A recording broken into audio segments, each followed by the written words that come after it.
दे दे, उसी का कल्याण हो जाए।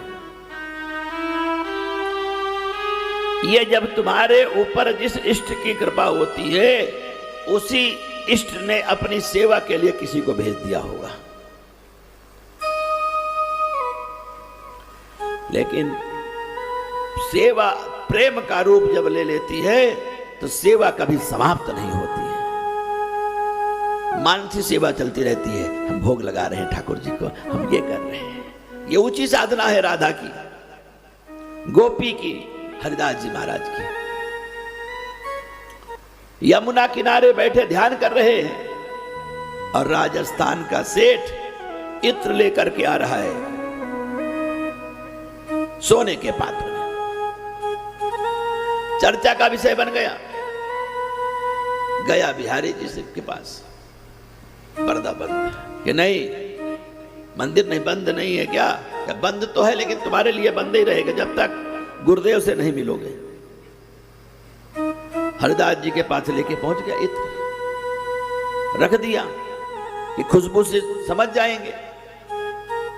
हरिदास जी आंख बंद करके प्रिया प्रीतम के होली की लीला खेल रहे थे। देखो इत्र मंगा लिया, क्योंकि फूलों का तो बनता है। अकहलाओ क्या लाए हो? इत्र का प्याला दिया और उन्होंने ऐसे दिया किशोरी जी को।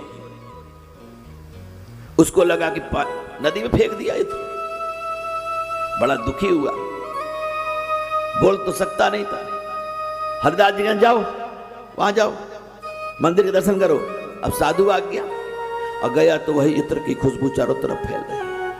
पूछा तो कहा कि प्रिया जी मांग रही थी तो हमने दे दिया भगवान को डालने के लिए।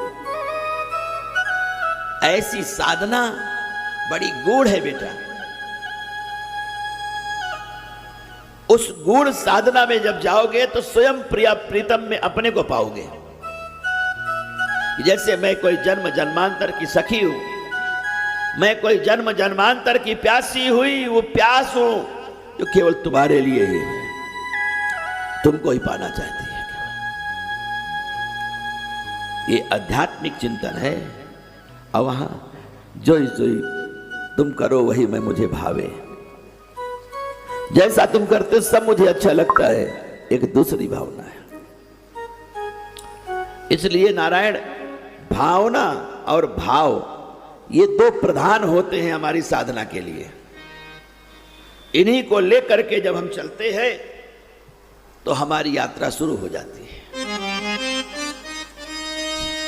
इस यात्रा में पहले